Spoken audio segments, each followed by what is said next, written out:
Bienvenue à la table ronde sur la distanciation physique. Est-elle un obstacle à l'accélération d'une évolution collective de la société? Un long titre pour finir cette journée en intégrant la crise sanitaire que nous vivons.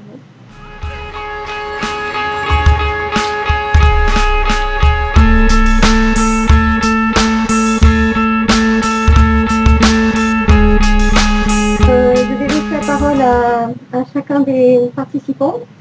Voilà, d'abord je vais commencer par Fabienne Martin-Duchat. Donc la question est, pour commencer, quelles sont selon vous les conséquences de la mise à distance des êtres dans des projets communs?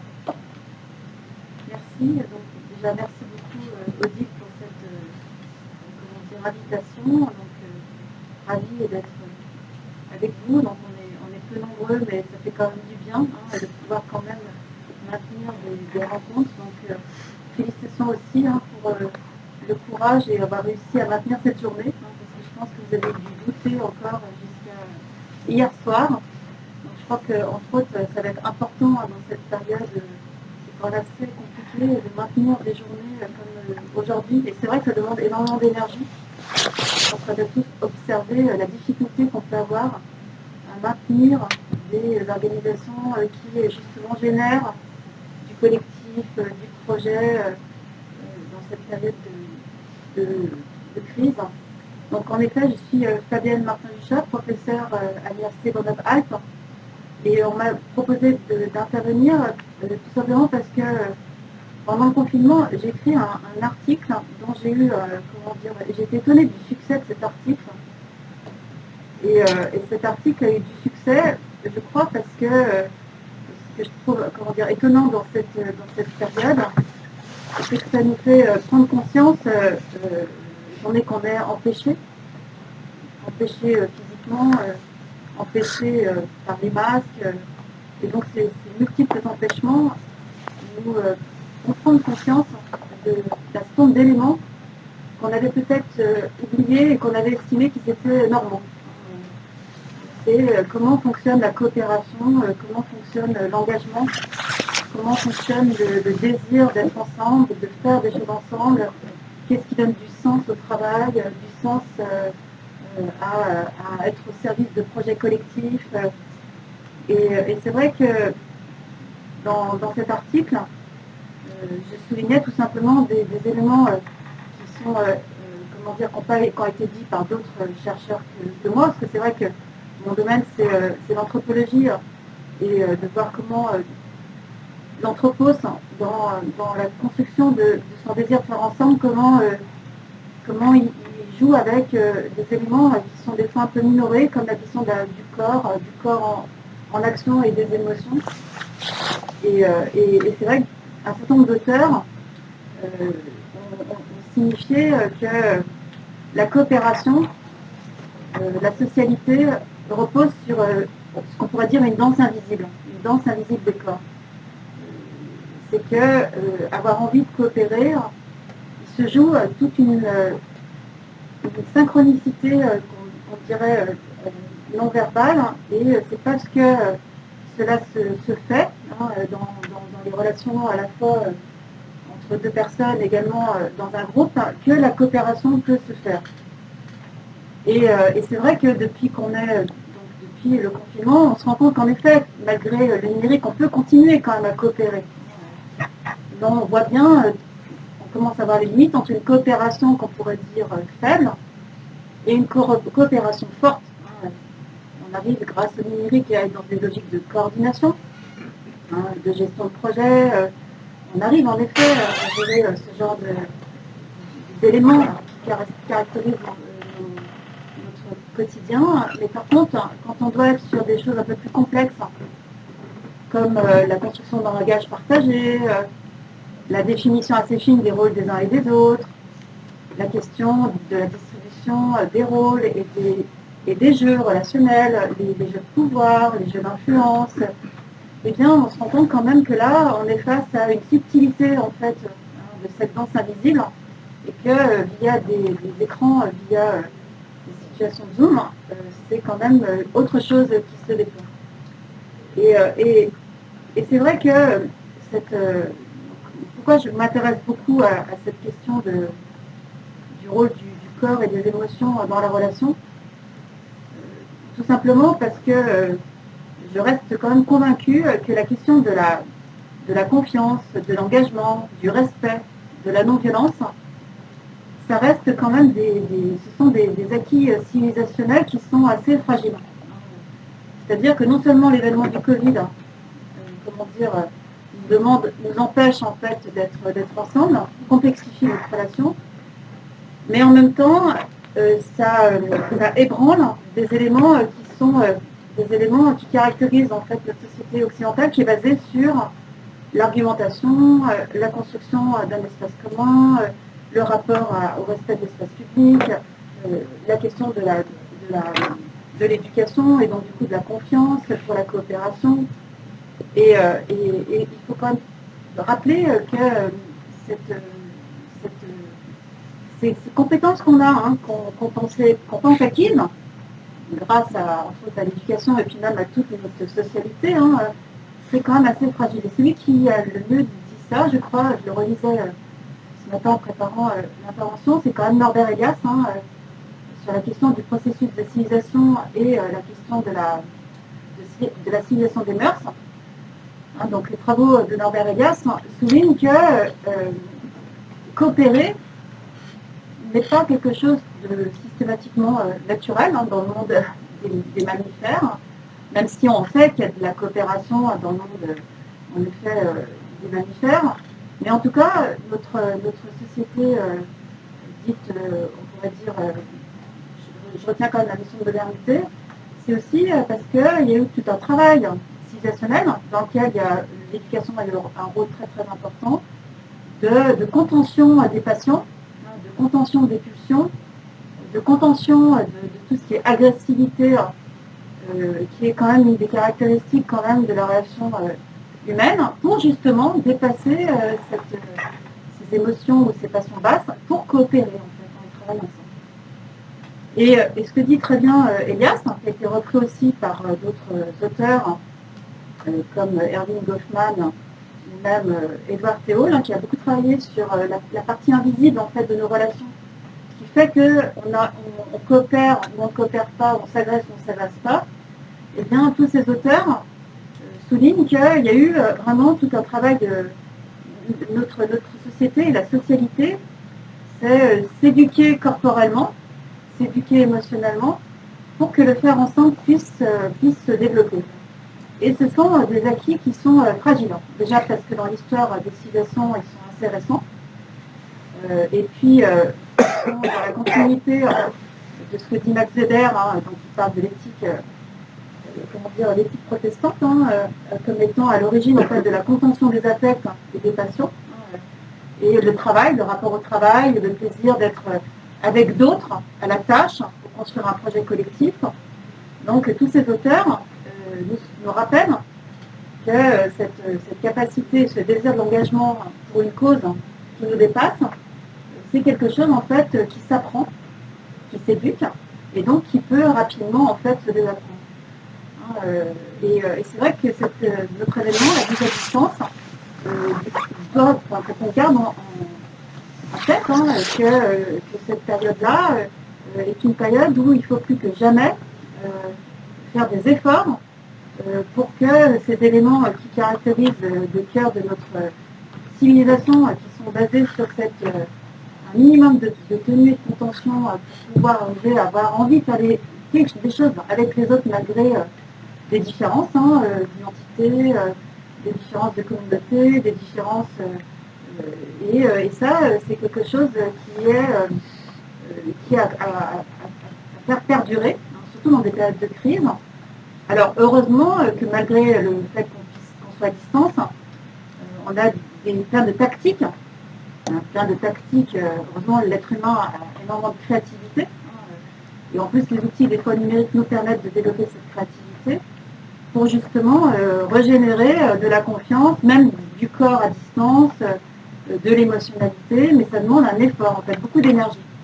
C'est pour cette raison d'ailleurs que quand même globalement, je suppose que cette journée vous a demandé encore plus d'énergie que dans une situation classique, parce qu'il faut déployer encore plus de créativité pour pouvoir maintenir cet édifice invisible qui habituellement se fait sans qu'on ait besoin de le réfléchir.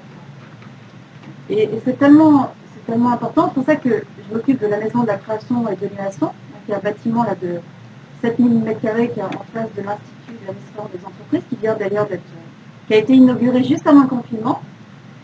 Et l'objectif de ce bâtiment, c'est, parce que moi je crois beaucoup quand même, sinon je ne serais pas chercheuse enseignante à l'éducation, qui est que la question de l'engagement, de la coopération, du faire ensemble, c'est une pratique, c'est une expérience. Et donc tout ce bâtiment est dédié à ça, dans un contexte de nécessité de transition, de changement de comportement, d'accompagnement du changement. Et donc du coup, l'objectif de ce bâtiment, c'est de former des étudiants qui aiment l'engagement, aiment la prise de risque, aiment la rencontre de l'altérité, aiment justement la discussion, la dispute, s'éprouvent collectivement dans des projets, parce que c'est vrai que la coopération, c'est une pratique, c'est comme le vélo. Moins on la pratique, moins on sait faire. Et donc dans des périodes comme ça de mise à distance des corps et des affects, comment justement donner de l'expérience et de la praxis quand on est à distance, c'est un vrai enjeu, non seulement éducatif, mais également, je crois, civilisationnel par rapport à nos acquis qu'il faut qu'on préserve. Voilà, je pense que je peux peut-être m'en arrêter là. Oui, je pense. Après, ça fait des bonnes bases pour discuter. Alors, Annabelle Breton, est-ce que vous avez une expérience, vous, qui confirme ce que vient de dire Madame Martin-Bouchard?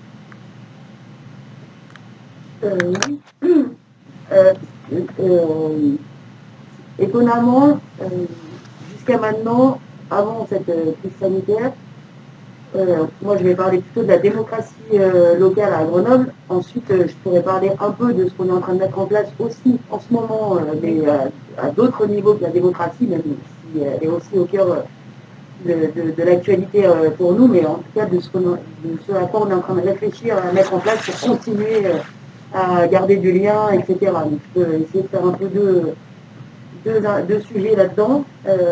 Étonnamment, avant cette crise sanitaire, on avait déjà installé des outils numériques pour aller chercher des gens qui finalement n'étaient pas dans l'espace public, qui ne sortaient pas de chez eux, etc. etc. Donc on avait déjà au niveau des budgets participatifs, qui est donc des citoyens qui portent des projets, qui ont une idée, qui vont proposer une idée, qui vont confronter une idée avec d'autres citoyens et proposer un projet pour avoir toute une partie de vote, et les Grenoblois ensuite votent pour les projets qui sont proposés par les citoyens. Donc à la ville de Grenoble, on a un budget d'investissement qui est mis, on a 800 000 € qui sont au choix des citoyens pour porter les projets et au vote des Grenoblois pour choisir les projets. Donc ça, c'est la base du budget participatif. Et donc l'intérêt au démarrage du budget participatif, c'est que les citoyens qui ont une idée, ils peuvent avoir une ligne d'idée, ils posent leur idée soit sur papier, parce qu'on a plein d'espaces où on peut le faire, on est sur les marchés, on est dans les maisons des habitants, on est dans les bibliothèques, etc. Et ils peuvent le faire également sur notre plateforme internet où on a juste une phrase et on dit moi j'ai envie de faire ça, et puis ça suffit pour enclencher tout un processus qui est de rentrer dans les budgets participatifs, de se faire accompagner par les services. Une fois qu'on est dans ce processus-là, les services nous confrontent avec des forums d'idées où il y a plein de citoyens qui viennent confronter leurs projets, qui viennent discuter, qui viennent améliorer leurs projets, qui viennent des fois se mettre ensemble pour avoir un projet encore plus fort. Et donc toute cette partie-là est très importante à chaque fois, parce que finalement c'est là où ils se rencontrent, où ils ont des nouvelles idées, où ils peuvent abandonner en se disant en fait ça existe déjà, mais je m'en étais pas rendu compte, etc. Donc cette partie-là, c'est la partie qui est très intéressante au démarrage, parce que c'est là où en plus les gens se rencontrent physiquement pour discuter de tout ça. Donc cette partie-là, cette année a été compliquée et je vais y revenir. Et ensuite, les projets sont présentés lors d'une autre journée, et les Grenoblois viennent voter pour présélectionner, et ensuite il y a la période de vote. Donc il y a vraiment des phases très distinctes dans le budget participatif. C'est la 6e édition à Grenoble cette année. Ça fonctionne de mieux en mieux, et cette année on a essayé de maintenir. Et on a plutôt bien réussi, c'est-à-dire qu'on est une des 2 seules villes en France à avoir maintenu notre process de budget participatif, et donc à avoir même maintenu les budgets participatifs. Donc dès le mois de mars, dès le confinement, les équipes de la démocratie locale ont décidé de faire toute cette pré-partie de rencontres citoyennes en numérique. Donc ils sont organisés pour avoir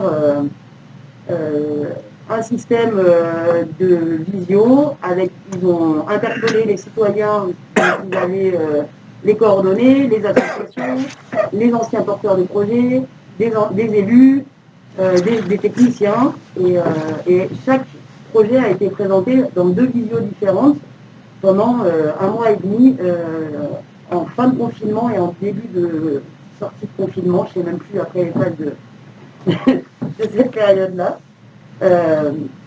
L'objectif principal vraiment c'était de ne pas mettre la démocratie entre parenthèses pendant cette période-là. C'était la première chose qu'ils se sont dit, c'est on peut pas mettre, c'est le moment de trouver des solutions pour que les citoyens continuent à avoir un impact dans la vie d'après, de maintenant, etc. Donc ça a plutôt bien fonctionné. Les porteurs de projets ont pu échanger sur les plateformes. On s'était rediffusé sur YouTube pour que tous les Grenoblois puissent les voir. Les vidéos sont encore enregistrées sur notre plateforme actuelle pour que les gens puissent aller voir les projets et comment ça s'est passé et l'évolution des projets. Les citoyens volontaires ont joué le jeu, c'est-à-dire qu'ils ont posé des questions, ils ont remis en question les projets. Des fois ils étaient en famille, donc il y avait des enfants qui disaient moi je comprends pas. Voilà, c'était. Moi j'ai suivi pendant le confinement parce que j'avais un peu de temps. J'ai regardé un peu, j'ai participé à ces vidéos et c'est vrai que c'était plutôt interactif et on se disait ça fait du bien. Après en sortie de confinement ça a été un peu moins parce que les gens sont ressortis et on ne pouvait toujours pas avoir ces espaces où on pouvait se voir. Donc, sur cette partie-là c'était un peu plus compliqué. Et puis on s'est dit on maintient la suite, c'est-à-dire que le 5 septembre, de toute façon la ville de Grenoble a décidé qu'il fallait faire une rentrée. On ne savait pas où on en serait. Et donc le 5 septembre, on a fait un forum qui s'appelait 1, 2, 3 rentrées avec le forum des sports, le forum des associations et le forum aux idées pour que les Grenoblois puissent venir présélectionner les projets. Donc ça, c'est quelque chose qu'on a décidé de maintenir et de pouvoir, en se disant, on recommence une rentrée, on essaye de redémarrer comme on y était. Donc il y a eu évidemment moins de monde que les années d'avant. On n'a quand même pas réussi à mobiliser autant de gens que sur les éditions précédentes. Mais on est vraiment content parce qu'on se disait 40% de votants par rapport à l'année d'avant, ça serait bien. Et en fait, on a eu 60% de votants par rapport à l'année d'avant. Donc on avait réussi à maintenir le lien avec les gens pendant tout le confinement. Et là, on a de nouveau un problème parce que c'est vrai qu'on allait faire voter les Grenoblois avec des urnes mobiles sur les marchés, dans les fêtes de quartier, sur les brocantes, et c'est des choses qui n'existent plus, les fêtes de quartier, etc. Donc on continue, on a des urnes mobiles devant les lycées, avec une personne, avec un masque, avec l'urne mobile devant, mais on a décidé qu'on continuait à être au moins sur l'espace public, et on a toujours, depuis le début, de toute façon, cette plateforme en ligne, on vote en ligne. Donc ça, c'est quelque chose qui était déjà dans la tête des Grenoblois et des gens qui participent à ce budget participatif, c'est qu'on votait en 3 minutes sur Internet. Donc ça fonctionne encore. Parce que la participation citoyenne au niveau des budgets participatifs était déjà enclenchée sur le numérique. Et donc les gens continuent à le faire de la même façon pour l'instant. Au niveau des votants, on en est à peu près à la même chose que l'année dernière.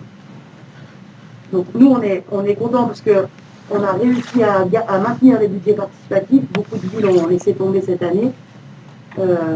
Et pour parler du reste, un peu, c'est notre priorité de continuer à protéger la santé mentale de la population, à protéger la santé physique de la population, les fractures sociales en fonction on le sait, en fonction de la sociologie, on n'a pas le même impact de la crise.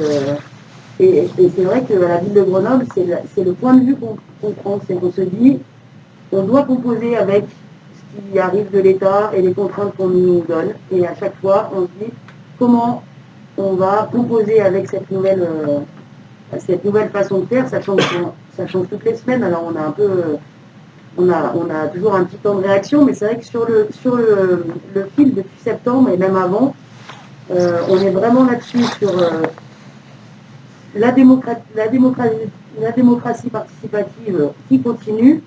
On a un focus sur les personnes âgées avec des actions bien précises parce que l'isolement des personnes âgées est quand même déjà difficile en temps normal, mais d'autant plus actuellement. On a toute une réflexion sur qu'on appelle, on n'a pas encore tranché, mais en ce moment entre nous, qu'on appelle Grenoble à ciel ouvert. Et on pourra en discuter parce que Gilles Namur, qui est élu à l'espace public, est dans la salle, sur ouvrir l'espace public, comme on n'a plus le droit de faire du sport dehors et qu'on est aussi sur de la santé physique, parce que ça va avec la santé mentale. On est en train d'essayer de répertorier, cartographier des espaces qu'on laisserait volontairement ouverts pour faire du sport, pour faire des cours de danse, mais cadrés avec une prise électrique pour de la musique, avec pas un contrôle, mais quelque chose qui fait que les gens, quand ils viennent, ils peuvent faire à 10, 8, 6, on ne sait plus où on en est, de la danse avec leur prof de danse pour déjà sauver de l'emploi, parce qu'il y en a beaucoup des profs de danse, des profs de sport, qui sont quand même dans une situation très difficile, maintenir le lien social et maintenir la santé physique. Donc c'est vrai qu'on a aussi sur cette réflexion-là, on a une réflexion en parallèle sur la petite enfance, parce qu'on a vraiment peur des conséquences des masques sur le développement de l'enfant. Donc il y a les masques inclusifs qui sont transparents, mais on se rend compte avec les instituteurs et les directeurs de crèche et les ATSEM, etc., que c'est pas suffisant. C'est-à-dire qu'un enfant de moins de 3 ans, il y a besoin de beaucoup plus d'interactions, même si on a un masque inclusif. Donc on a toutes ces réflexions-là qu'on mène en parallèle et qu'on teste en parallèle. C'est-à-dire qu'on y est déjà, on se dit, on compose avec, ça on a le droit de le faire, on y va. Et on a une réaction assez rapide, je trouve, pour une collectivité. Sur la démocratie locale, par exemple, on a une crise cellule Covid. Alors il y en a avec des élus, ressources humaines, santé, etc. Il y en a un qui est avec un comité scientifique technique. Et on a créé un comité de citoyens sur cette crise-là depuis 3 semaines. Et donc on a envoyé un appel dans toutes les associations, donc on a fléché handicap, sport, socio-culturel, jeunesse, culturelle, etc. Toutes les associations grenobloises, toutes les instances de participation citoyenne, les conseils consultatifs de secteur, les unions de quartier, etc. Et on a demandé des volontaires pour accompagner nos décisions. C'est-à-dire qu'on se dit, nous, on ne veut pas être en décalage total avec la population sur des prises de décision. Et donc, il faut absolument qu'on puisse avoir de la réactivité vis-à-vis des usagers, habitants, qui connaissent leur quartier, qui ont le quotidien tous les jours, et ils peuvent avoir des choses à nous dire que nous, on oublierait. Et donc, on a contacté ces gens-là, et en parallèle, on fait un tirage au sort de gens qui vont être appelés pour participer à cette instance de comité citoyen, pour pouvoir faire parler aussi des gens qu'on ne connaît pas et qui ne sont pas dans des associations, qui ne sont pas déjà engagés dans la vie quotidienne de leurs concitoyens. Donc ces tirés au sort et ces citoyens volontaires vont créer un collège, et en présentiel toutes les 4 semaines, avec 100 élus, 100 techniciens de la ville, avec des gens qui accompagnent les décisions collectives, etc., qui vont les aider à dire ce qui leur manque, où est-ce qu'ils en sont, etc. Et de façon plus rapide, une réponse, faire un mail envoyé en disant, nous on a décidé par exemple de créer Grenoble à ciel ouvert, on a prévu de ouvrir des endroits dans la ville, etc. Qu'est-ce que vous en pensez? Est-ce que vous avez des retours à nous faire? Est-ce que c'est une bonne idée? Est-ce qu'on a oublié des choses? Etc. C'est-à-dire qu'il y aura vraiment les deux volets, un retour de mail rapide pour ceux qui veulent à tous, et toutes les 4 semaines, un accompagnement sur une matinée ou une journée. On n'a encore pas tout à fait calé, on pense que ça sera plutôt un samedi matin où il passe 4 heures à être accompagné pour dire nous, par exemple, ce qui est important dans notre vie, c'est le marché de Noël. On a envie de fêter Noël, on a envie d'avoir le marché de Noël. Et d'entendre aussi ça. On ne leur dit pas qu'on va résoudre et qu'on va répondre à toutes les demandes, mais d'avoir ce retour des citoyens pour pouvoir continuer à avancer dans la période actuelle. Voilà. Merci. Alors, tranquillo, et qu'en est-il de l'impact du maintien à distance des individus dans une formation, dans un coaching? Alors, moi dans mon activité, donc je fais beaucoup de formations, donc des activités qui sont en groupe, et de la formation sur tout ce qui concerne la communication. Et puis j'accompagne des organisations au sens large en intelligence collective. Et donc avec l'arrivée du Covid, et ben, tout ça s'est arrêté brusquement. Et donc pour nous, c'est poser la question, quand je dis nous, c'est pas simplement mon organisme de formation, c'est tous les organismes de formation, se dire comment est-ce qu'on continue ces activités de groupe. Et donc on a mis en place, comme vous l'avez fait au niveau de la mairie de Grenoble, des formations à distance. Et dès que le confinement s'est arrêté, on a pu reprendre les formations en présentiel, et on a notamment des formations qui se déroulent avec on va dire des niveaux de formation. Le sentiment que l'on avait lors des formations par visio, c'est que ça se passait plutôt bien. On sentait de l'implication des gens, on sentait que... Voilà. Et on était curieux de se retrouver ensemble, formateurs et stagiaires, pour voir finalement ce qui se passait quand on se retrouvait. Donc il y avait déjà cette envie, et cette forte envie, de se retrouver tous ensemble. Et en tant que formateur, notre questionnement, c'était de dire, est-ce que ces stagiaires qu'on a eus, qui ont été formés à distance, est-ce qu'ils ont le même niveau que ceux que l'on a formés d'habitude en présentiel? Et force a été de constater que, non, malheureusement, on s'est aperçu que beaucoup de choses n'étaient pas passées au travers d'un écran.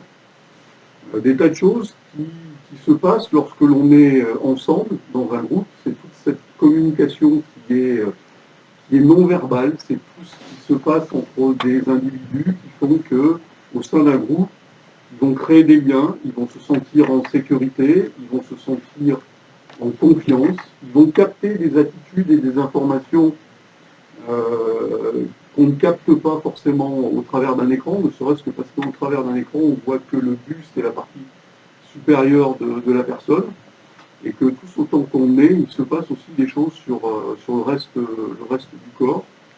Donc on a eu vraiment cette perception forte que, force était de faire ce constat que, voilà, au travers d'un écran, il y avait un certain nombre de choses qui se perdaient. Et puis, en accompagnement de groupes d'organisations en intelligence collective, donc pareil, on a arrêté notre activité en présentiel, on a continué à suivre un certain nombre d'organisations à distance. Et puis avec ces organisations, elles nous ont fait la demande, elles étaient évidemment en confinement, de dire il va falloir que vous nous aidiez à accompagner les gens de ces groupes, de ces organisations, de ces entreprises, à reprendre le travail en présentiel. Parce que le constat était là de dire qu'il y a effectivement une détresse, on va dire, psychologique des personnes, de dire je vais devoir retourner en présentiel. Et il y a eu deux constats, c'est-à-dire qu'il y a des gens pour qui le travail à distance chez eux a été très bénéfique. Et l'idée de devoir retourner dans un environnement avec des horaires qui sont rigides, etc., c'était pas évident. Et puis il y a d'autres personnes qui ont beaucoup moins bien vécu le confinement et qui, du coup, au cours de ce confinement, se sont un petit peu laissés glisser, et malgré les contacts au travers des visios, etc., elles ne se sentaient pas bien dans leur basket. Donc on a repris des groupes de travail. Sur certaines entreprises, elles ont repris en présentiel, mais ont continué à travailler en distanciel, c'est-à-dire toutes les réunions étaient en distanciel. Et elles ont fait le constat que même des personnes qui se connaissaient, ben, en distanciel, il y avait des choses dans les réunions qui passaient à la trappe. Et donc on les a accompagnés pour analyser avec elles qu'est-ce qui faisait qu'il y avait des choses qui passaient à la trappe. Et ben, ce qui passe à la trappe, c'est tout ce qu'il y a, par exemple, avant ou après une réunion. C'est le fait de se retrouver au café avant la réunion pour discuter, etc. Et tout ce qui se passe à ce moment-là. Il y a le café qu'il peut y avoir après la réunion, et sur laquelle on va parler de choses qui n'ont pas forcément trait à la réunion, où on va capter des informations qui ne sont pas forcément sur ce qui peut passer au travers du langage verbal. Et tout ça fait que, ben oui, des réunions qui se font à distance, eh ben, on n'en retire pas la même chose, on ne crée pas le même collectif que lorsque l'on est en présentiel.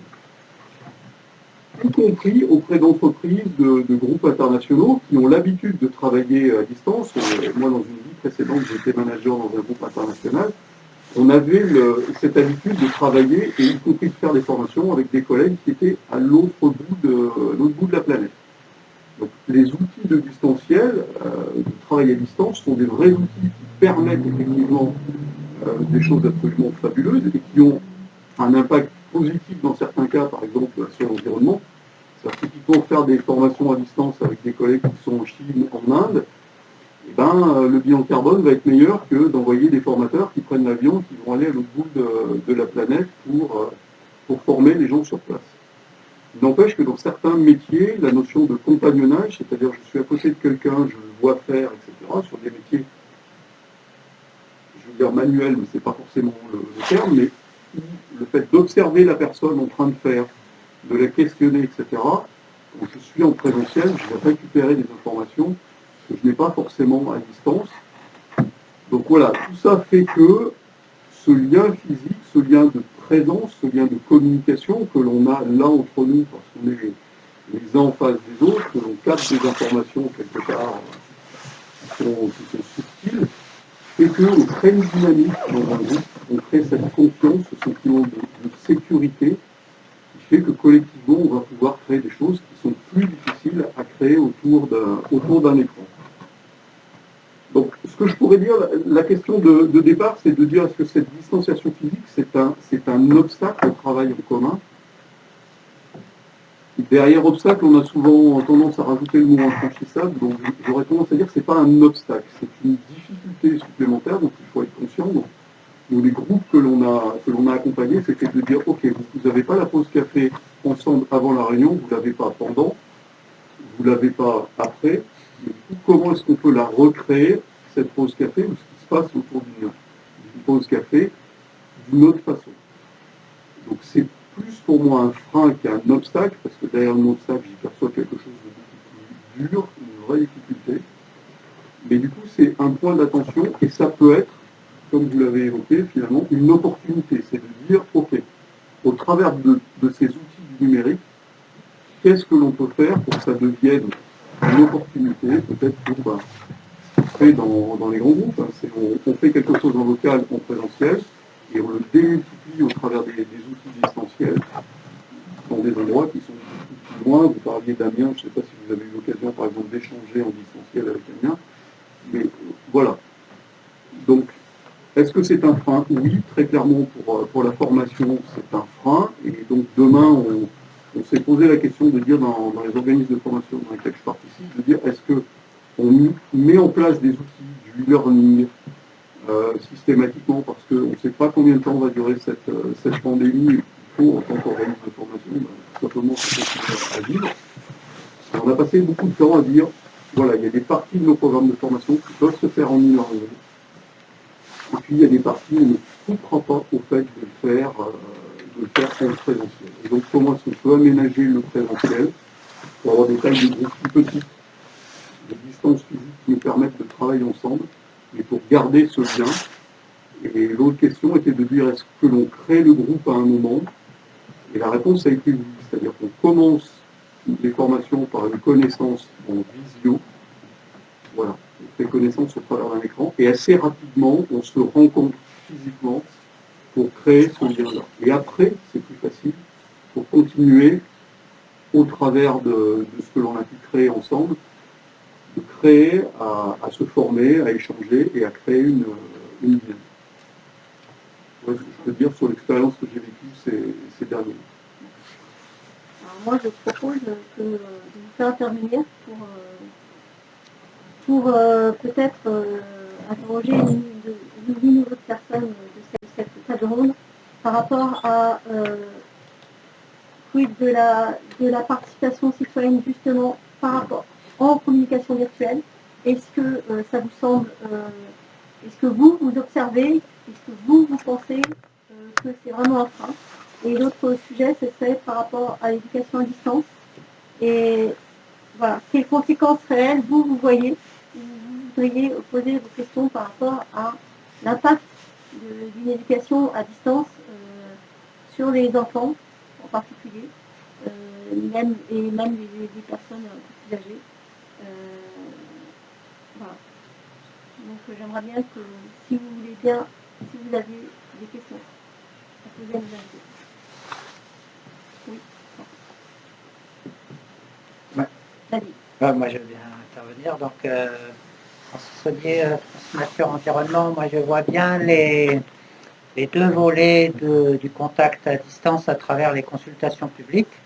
Les consultations publiques en ligne, ça, c'est intéressant quand ça permet de faire participer des personnes qui, sinon, se rendraient jamais auprès d'un commissaire enquêteur ou iraient jamais consulter des documents. Mais cela étant, on a observé que ça avait plus d'inconvénients que d'avantages parce que justement, ça freinait tout le travail autour de la consultation publique et tout le travail de collectif, par exemple, pour préparer un avis collectif lors d'une consultation publique. Et c'est pour ça que, en tant que FNE, on a pris des positions pour regretter les restrictions aux enquêtes publiques en physique, en local. Je crois qu'un des points qu'il y a, c'est que la distanciation qui intervient là aujourd'hui, elle est d'autant plus cruelle, c'est le mot qui me vient, qu'on était déjà dans des phases d'affaiblissement du collectif. Et peut-être que si on avait la même crise dans un autre monde, on aurait été hyper content que ça accélère tout ce qui est communication à distance, etc. Et on n'en souffrirait pas pareil, mais là, ça se rajoute à une situation où on avait déjà besoin de collectif. Et moi, je trouve que c'est ça qui est dur.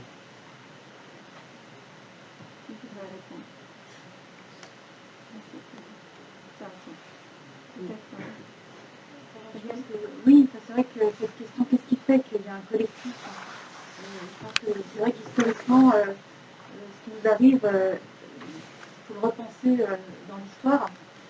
Et c'est vrai que la question de l'effritement du collectif, il est le fruit d'un certain nombre de dynamiques socio-économiques, socio-culturelles, socio-anthropologiques, dont on voit aujourd'hui, en effet, les limites.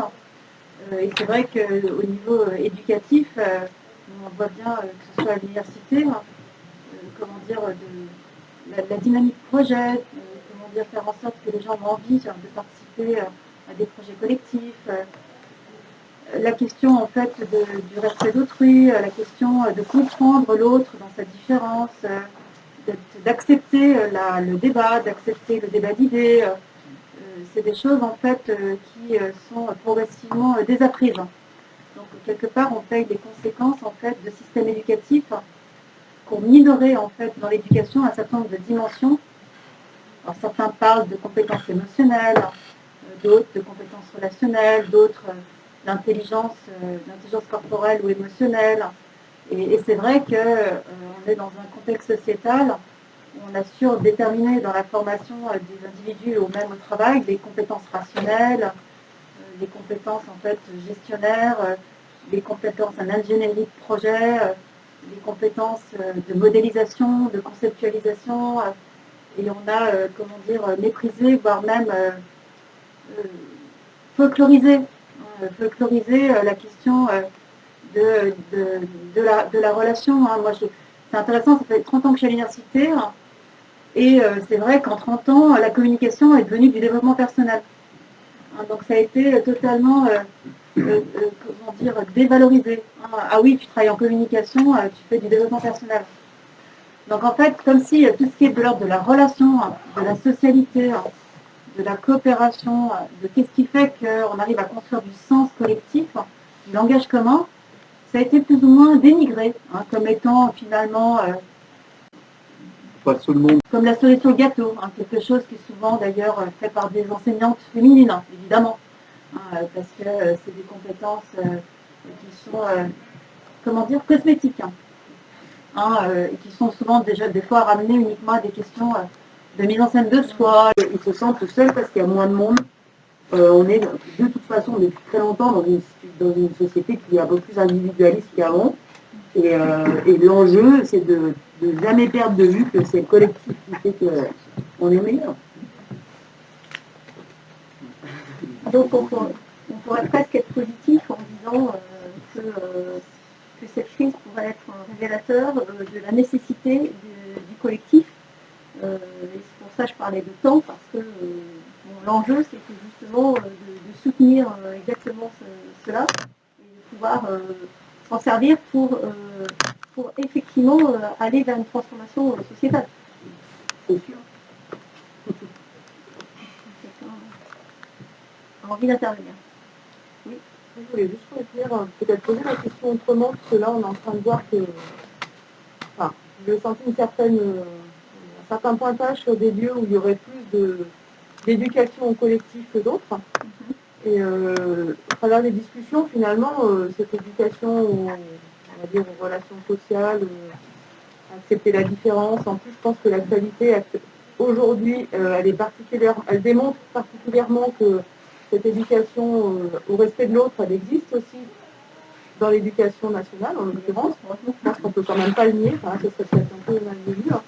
Et la question, c'est pas d'aller repérer tout ce qui se fait dans ces différents lieux, dans ces différents collectifs, et éviter toute généralisation. Parce que moi, en tant qu'enseignante, je connais plein de gens, plein d'enseignants qui font plein de trucs sur ces compétences transversales. Et le discours qu'on a très souvent, il est simpliste dans le sens, c'est pas une critique, c'est peut-être une facilité, j'en sais rien. Une façon de convaincre qu'il faut faire bouger encore plus que ça n'a déjà un petit peu, que ça me prémit déjà. Mais est-ce on pourrait essayer aussi de valoriser ce qui se fait et qui éduque déjà à tout ça dans à l'éducation nationale, dans l'éducation populaire, dans les associations ou pas. Il y a aussi des associations où ça ne se fait pas et il y a plein de lieux où ça existe déjà. Plutôt que d'essayer de... Enfin, moi, c'est comme ça que je l'ai ressenti. De dire là, ça se fait, puis là, ça se fait. On va dire, ça a commencé à se faire, on va dire plutôt que ça ne se fait pas. C'est peut-être une façon de le présenter, mais je trouve que ça valoriserait plus ceux qui sont déjà investis dans cette démarche-là. Je me permets de répondre par rapport à ce que j'ai dit tout à l'heure. Déjà, c'était un peu provocateur, premièrement. Deuxièmement, je pensais beaucoup plus à l'institution que aux personnes. Et je suis d'autant mieux placée que moi, justement, je fais des stages de formation pour les éducateurs, donc à la fois pour les enseignants et pour les autres éducateurs. Et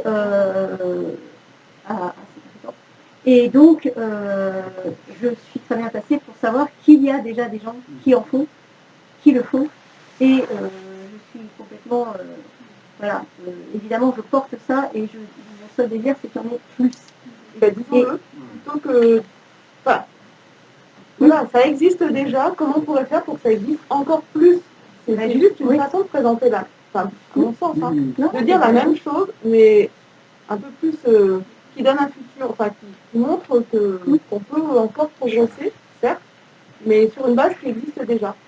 Alors je suis d'accord que le système à une certaine rigidité, je suis la première à pas forcément adhérer avec ça, mais voilà, il est ce qu'il est. Il y a quand même des moyens de le faire, en tout cas à l'intérieur de ce cadre un peu trop rigide. Il y a quand même beaucoup de choses qui se font. Je suis d'accord que ce serait bien qu'il s'adapte un peu plus, mais Qu'il soit un peu plus souple. Oui, en fait, ce que tu dis, Alex, je trouve que c'est très juste. C'est vrai que c'est comment on passe en fait d'initiatives individuelles en fait d'enseignants qui arrivent à bricoler, à mettre en place des choses super intéressantes à l'institutionnalisation. Et c'est vrai que moi, tu vois, la maison de la création et de l'innovation, c'est un projet collectif, c'est d'essayer d'institutionnaliser des pratiques, heureusement, qui existent déjà en fait à l'université ou même au lycée, collège, tout le monde se bat. Et c'est vrai que je trouve que ce qui serait intéressant pour justement les renforcer et donner à des enseignants qui ont envie d'être dans ce genre de dynamique, de se dire que ce soit une institutionnalisation réelle dans les programmes de formation. On monte tout bêtement nous les maquettes. Alors, toi peut-être que dans tes maquettes c'est réellement inscrit, mais nous on voit bien à l'université Grenoble-Alpes de mettre en place dans les maquettes des vrais UE, projets collectifs, ou même tout ce qui est, toi ce que tu animes, toutes les techniques de créativité, tout ce qui est, comment dire, modalité, où on est dans l'expérientiel, tout ce qui est pédagogie inversée, c'est des enjeux institutionnels. Et quand tu te bats au niveau institutionnel pour faire en sorte que ce soit obligatoire dans les maquettes, et ben c'est un autre, il y a une sorte, moi ce qui m'étonne un petit peu, mais là c'est presque un étonnement anthropologique, depuis que je suis, que ce soit quand j'étais dans le privé, même si maintenant je suis à l'université, moi je suis frappée de la richesse en fait, du niveau de la créativité interpersonnelle. Il y a des bricolages en fait et des vraies qualités de dynamique de projet quand on est au plus près du terrain. Et il y a comme si à un moment donné, quand on passe à un stade institutionnel qui relève en fait d'enjeux même financiers tout simplement, très souvent, eh bien, tout d'un seul coup, en fait, on est sur, et des fois des mêmes personnes qui sont sur le terrain dans des dynamiques projets ultra intéressantes, on les retrouve dans un autre contexte institutionnel où ils sont cette fois-ci à des postes où il faut qu'ils décident d'engagement financier de fléchage, c'est plus les mêmes personnes. Il y a quelque chose qui passe pas, en fait, en termes de niveau politique. Et ça, c'est assez surprenant, quoi. Et on a alors évidemment, derrière, c'est des enjeux financiers, parce que animer des ateliers de quartier avec des bénévoles, c'est du temps, c'est de la disponibilité, donc c'est de l'argent. On voit bien à la fac de faire des grands amphis, c'est beaucoup moins coûteux que de faire plein de petits ateliers.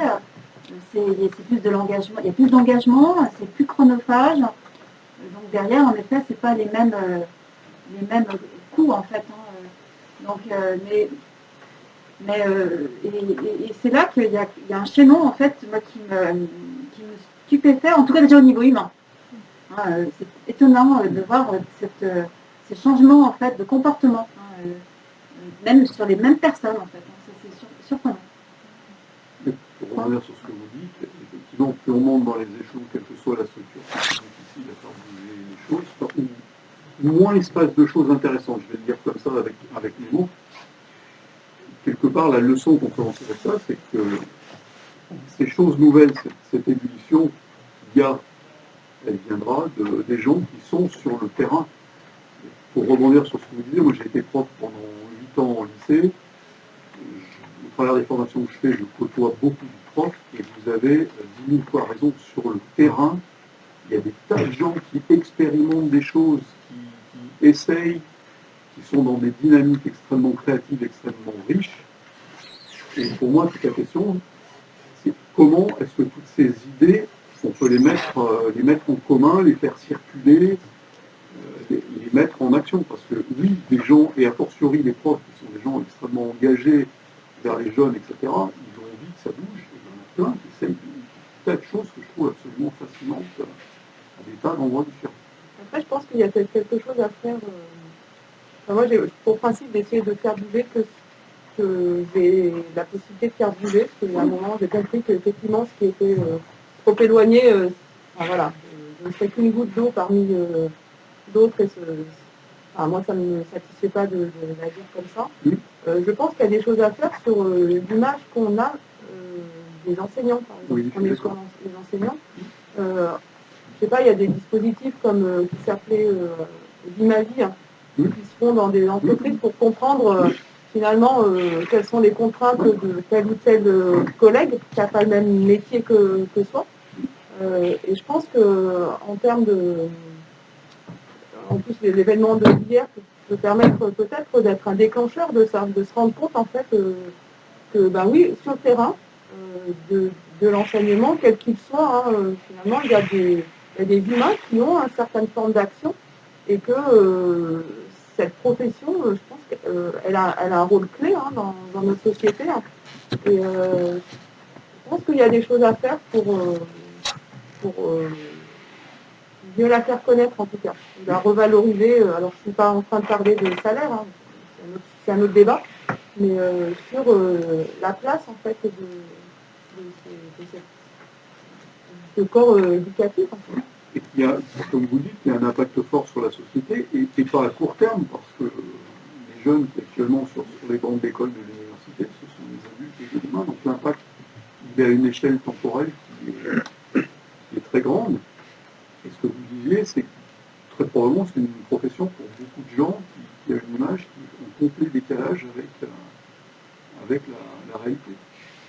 Après, ça ne veut pas dire que je suis d'accord, Fabienne, que la formation des enseignants, par exemple, pourrait peut-être faire évoluer certaines choses. Mais voilà, après, il y a plusieurs... on est sur des actions concrètes. Je veux dire qu'on s'est peut-être vachement éloigné du sujet d'origine. Oui. C'est sur l'écran, sur la et que du coup, je ne me retrouve plus trop dans voilà quoi. Parler des dissociations physiques par rapport à l'évolution collective de la société. Oui, moi, je voudrais recentrer peut-être un peu. Donc, moi, je m'intéresse à la question politique et aux nouvelles technologies. Et je suis aussi enseignant à l'université. Et en fait, moi, j'ai l'impression quand même que il y a une chose dont vous n'avez jamais parlé quand même, c'est l'extraordinaire efficience des réseaux numériques privés et gratuits, souvent. C'est-à-dire qu'en fait, il est bien évident que le constat qu'on peut faire de l'effritement du politique, qui est un autre problème, qui est le problème majeur, vient aussi notamment du fait qu'en France tout particulièrement, ni l'État ni les collectivités n'ont su développer jusqu'ici, aussi bien que les réseaux, le fait que l'espace numérique est un espace public aussi. Il y a une publicité du numérique. On a un retard considérable. Fabienne, quand tu parles de l'émotionnalité qui est si importante, il est bien clair que les jeunes ils fréquentent les réseaux parce qu'il y a de l'émotionnalité. C'est-à-dire, c'est quand même pathétique la manière dont les collectivités et l'État gèrent le numérique. Il n'y a aucune créativité, il n'y a aucune émotionnalité là-dedans, alors que les réseaux ont su le faire. Donc moi je dis ça, justement, je balaye devant ma porte. La question, elle est, par exemple, de faire pratiquer la philosophie politique, comme j'essaie de le faire, par exemple en classe inversée, en introduisant de l'émotion dans le cours, par exemple. Et ça implique que nous, très concrètement, formés en effet comme on l'était avant, on soit en capacité de se remettre profondément en question. Donc je voudrais simplement, je ne veux pas développer à partir de mon expérience, mais qu'est-ce que vous faites du fait que nos jeunes, parlons des jeunes, s'ils ont du temps, ils vont sur les réseaux, ils sont accrochés à leur téléphone. Et nous aussi d'ailleurs.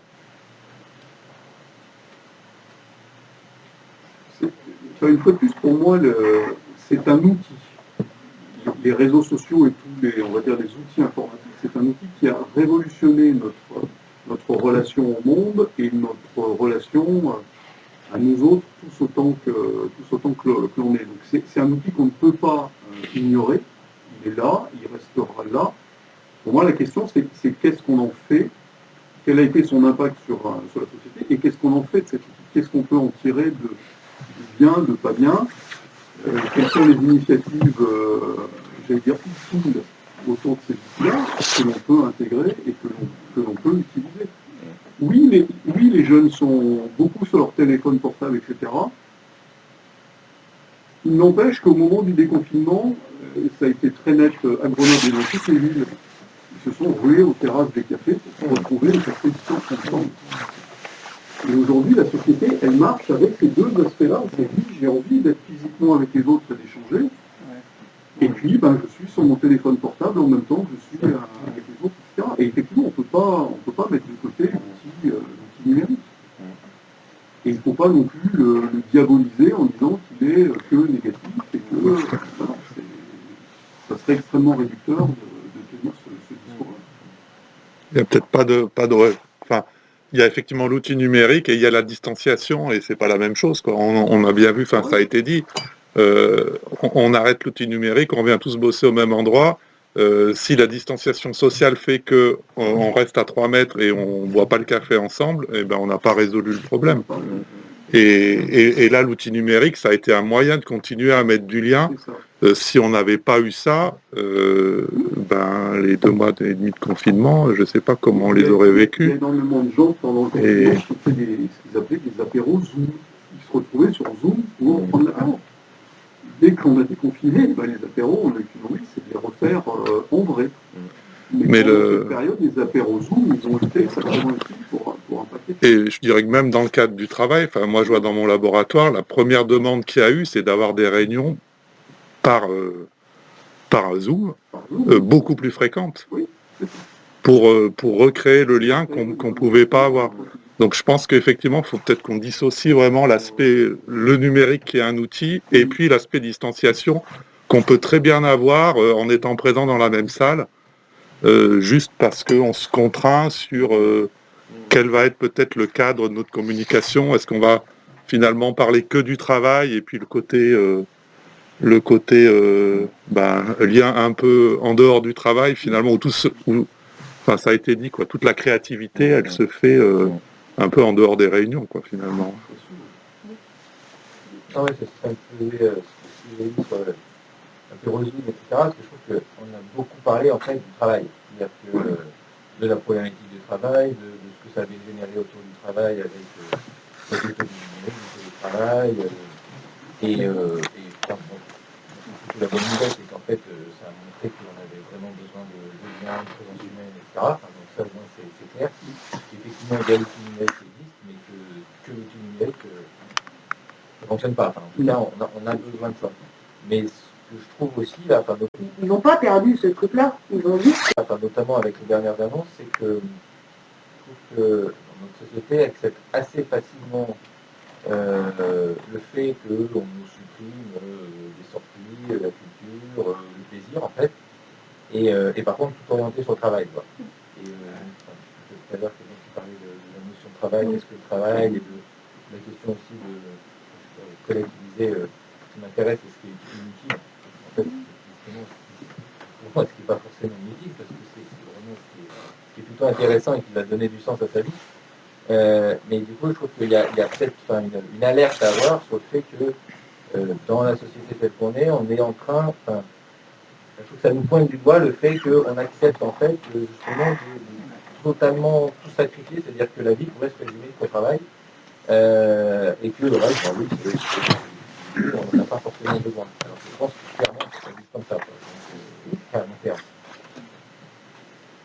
C'est pas sûr qu'on l'accepte, on n'a pas le choix. On a ouais, je sais pas.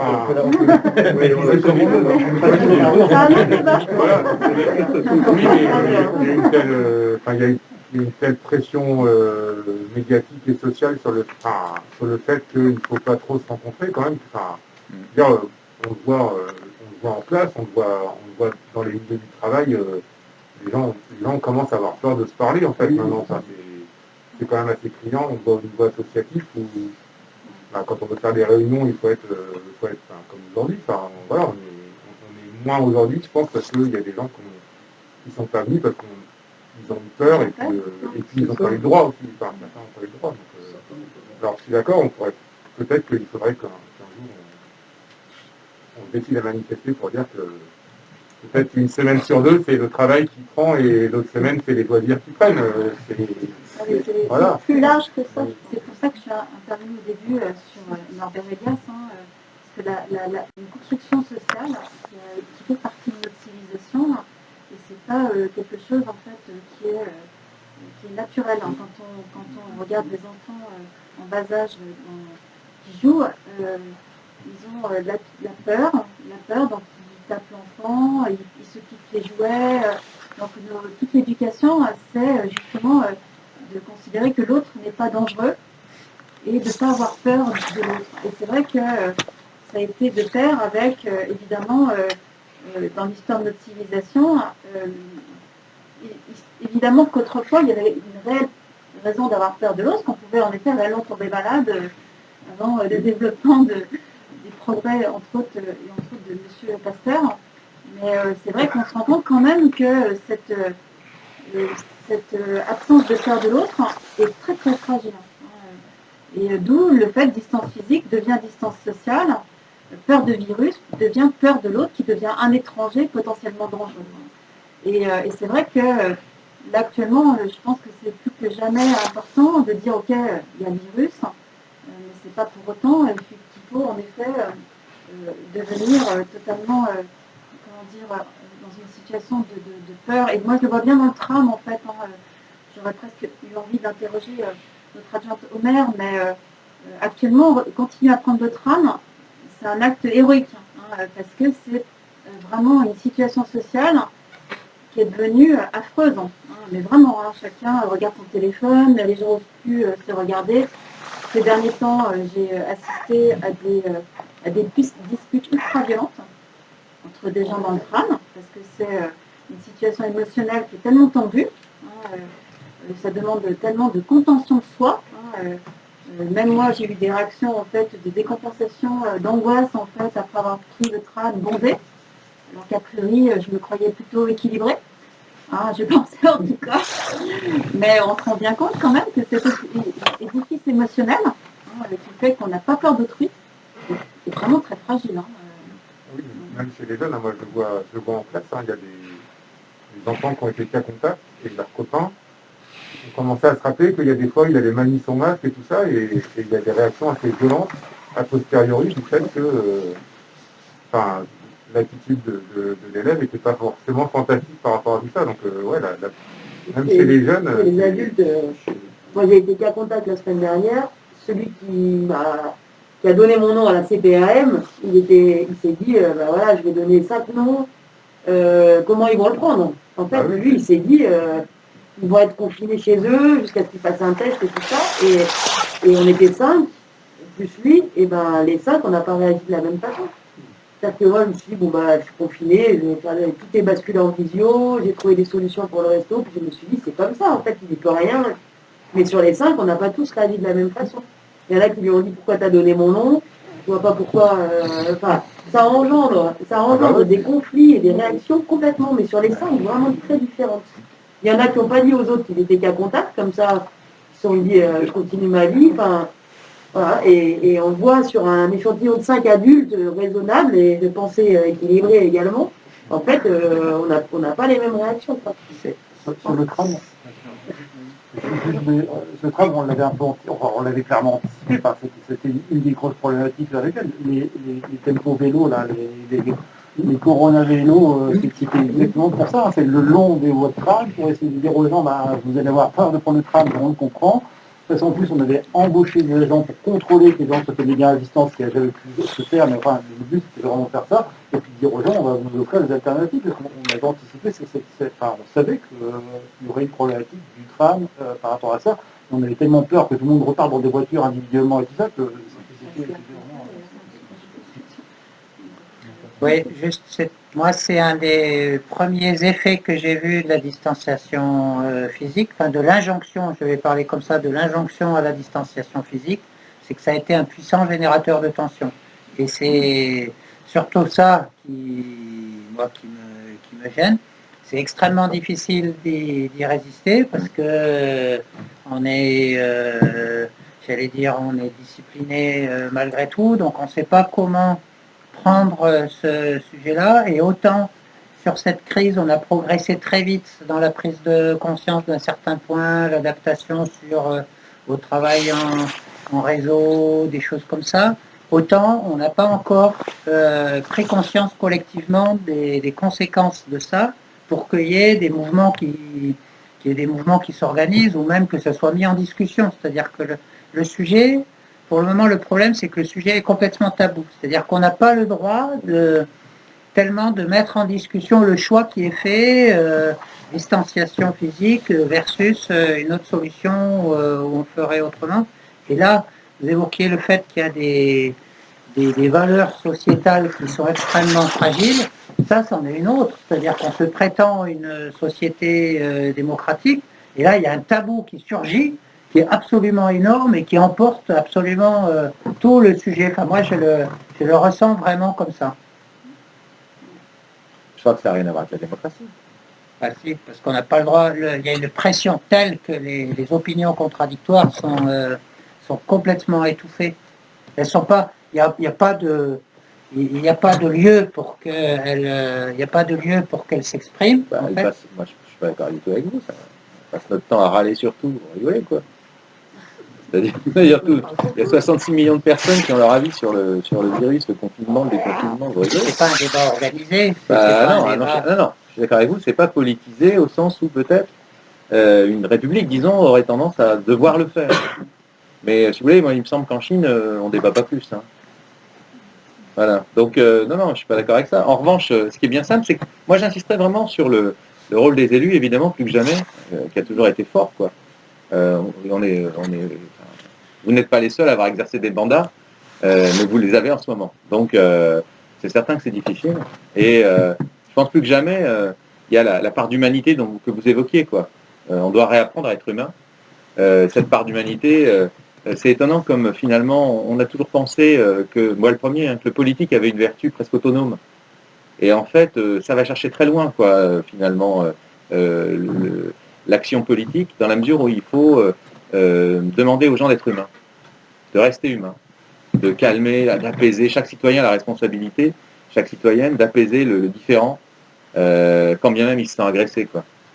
On pourrait mettre toutes les bulles de plexi dans les places de bus, ça ne changerait rien, ça renforcerait encore l'inquiétude. Il est bien normal d'avoir peur de mourir, et on avait oublié, je crois. Et aucun système politique peut garantir ça s'il n'y a pas une humanité forte.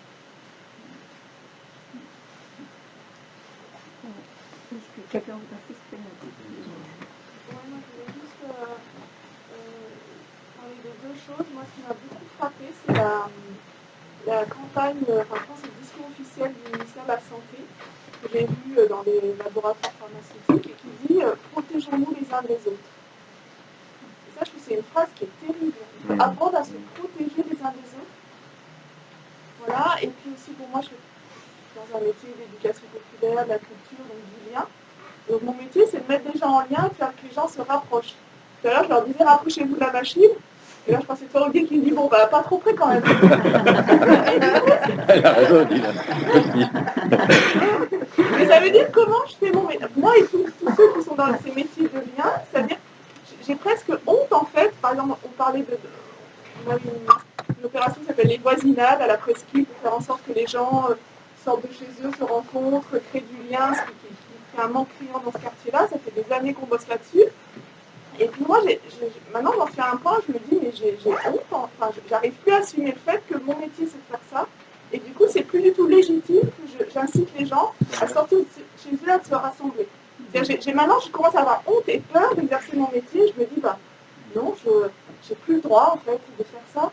Et je pense que si ça dure, ça peut vraiment être, pour un certain nombre de gens, vraiment problématique. Mais ça, ce que vous dites, je trouve que c'est super intéressant parce que l'apprentissage de la relation, c'est prendre un risque. Aller vers l'autre, c'est une prise de risque. Et donc, évidemment,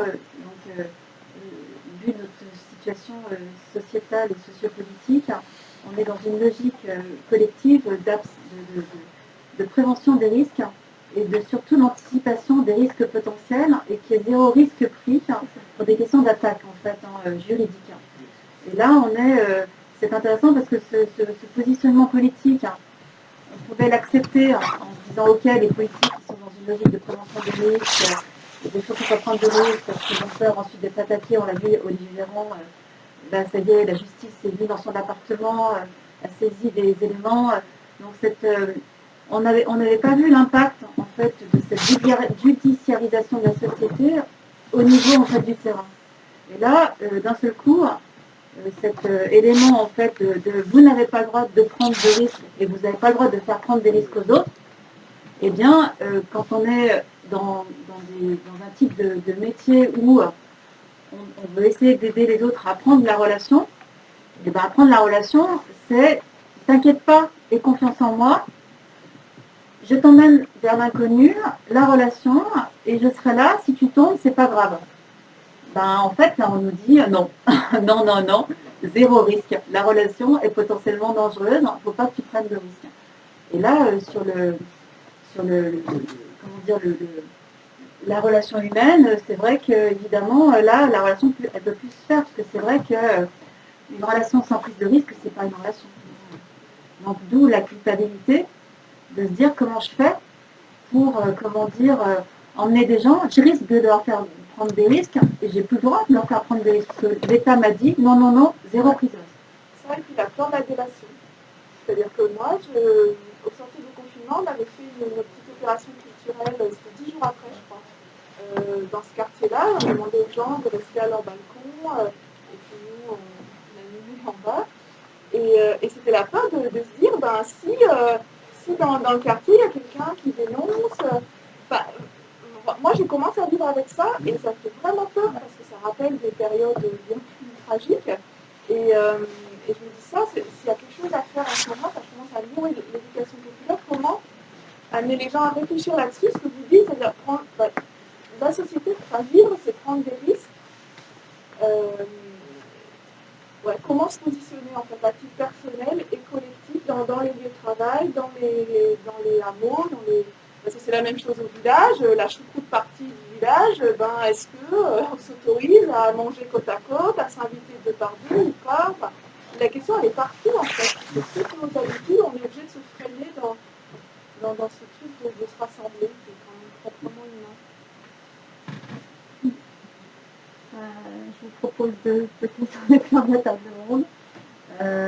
Voilà, donc je pense qu'on a apporté quand même quelques réponses, on va dire des pistes de réponses plutôt sur le fait qu'effectivement, il faut réaffirmer l'importance du lien humain et dans la construction collective. Ça ne veut pas dire qu'effectivement la crise actuelle ne peut pas être positive, surtout peut-être dans la prise de conscience et dans la mobilisation de certaines énergies. Et donc, en fait, je pense que là, l'enjeu, c'est peut-être de saisir l'occasion de pouvoir enfoncer tout, si je puis dire. Et voilà, je vous laisserai peut-être finir par un mot qui vous semble important pour faire cette table ronde.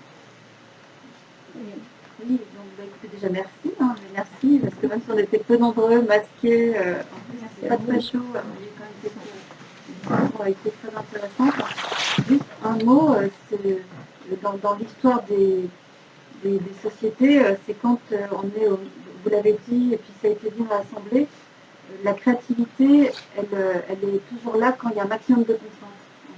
En fait, donc moi j'ai assez confiance en fait dans notre société, et en particulier nos jeunes. En effet, ils vivent une situation particulièrement difficile, mais j'ose espérer qu'il y a un projet collectif qui va émerger. C'est quand même la question de l'urgence climatique, de tout ce qui est pratique de ressources. Donc ils ont un tel niveau de contrainte qu'ils vont être créatifs au niveau sociétal. Et on le voit bien aussi au début du XXe siècle, il y a eu la grippe espagnole. Et juste après, ça a été la période où il y a eu la plus grande intensité en fait en termes de créativité intellectuelle et artistique. Donc j'espère que ce maximum de contraintes qu'on vit actuellement, au regard d'une nécessité en fait d'être soudés par rapport à des urgences comme l'urgence climatique et les problématiques en fait de l'appauvrissement des ressources et puis même de tout ce qui est la sphère animale et puis végétale, que ça va donner pour nos jeunes les moyens en fait de devoir créer du collectif. Donc c'est peut-être le seul espoir que j'ai, mais je pense qu'en effet, quand on regarde sur les temps longs, les grandes périodes de crise, après ça, en fait, c'est des périodes qui sont toujours très très intéressantes en fait de changement de société.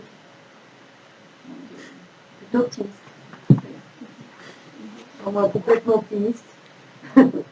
parce que c'est ce que je disais tout à l'heure, dans l'adversité, finalement, le collectif se crée et ce qu'il y a de meilleur dans les valeurs de solidarité sort encore plus. Donc je trouve que c'est long, c'est difficile, le quotidien est vraiment pas simple, mais si on regarde bien, pour moi, ce confinement, il a eu pas mal d'effets positifs et sur la solidarité, mais même sur finalement la prise de conscience de certaines choses, même si quand on est reparti, on est un peu, il y en a plein qui sont bien repartis, mais quand même il y a eu cette prise de conscience. On peut faire le lien effectivement avec la crise climatique, puisque c'est vrai que c'est quelque chose que nous on porte énormément à la ville de Grenoble. Et on parle de résilience beaucoup dans nos politiques depuis longtemps. En tout cas, l'équipe précédente était déjà là-dedans. Et nous, le mandat qui arrive, c'est l'accélération de ces transitions. C'est la réflexion sur des stratégies alimentaires, sur de la résilience. C'est pas gay, mais il faut s'y atteler. Et pour faire juste une petite parenthèse sur la jeunesse, ils en ont conscience déjà. Vraiment, ils sont déjà dedans, bien plus que le monde des adultes ne peut l'être, je pense. Je vais abonder dans votre sens. Moi, j'ai la chance d'être dans un métier dans lequel je fais, je vous ai dit, des formations, etc. Je fais beaucoup d'actions auprès des jeunes et je fais également des bilans de compétences. Et au travers des bilans de compétences, c'est une activité qui, depuis le confinement, s'est accélérée. Et je vois beaucoup de gens qui viennent en disant le confinement, pour moi, ça a été une période de prise de conscience. Et je veux changer de vie. C'est-à-dire que leur priorité de vie change et je rencontre énormément de gens qui sont dans une dynamique en disant maintenant je veux passer à autre chose, je veux participer à autre chose, je veux participer au mouvement que je sens. Et donc, pour rebondir sur ce que vous avez dit avant, moi, simplement, j'ai envie d'y croire. Et pour moi, c'est la première étape. C'est que si tous, individuellement, on y croit, collectivement, nécessairement, il se passera quelque chose. Et c'est cette période un peu bizarre, qu'est-ce qu'on peut en apprendre? Et du coup, quelle essence, j'allais dire, c'est pas le bon terme, mais voilà. Quel moteur on peut en tirer pour créer quelque chose ensemble et avancer.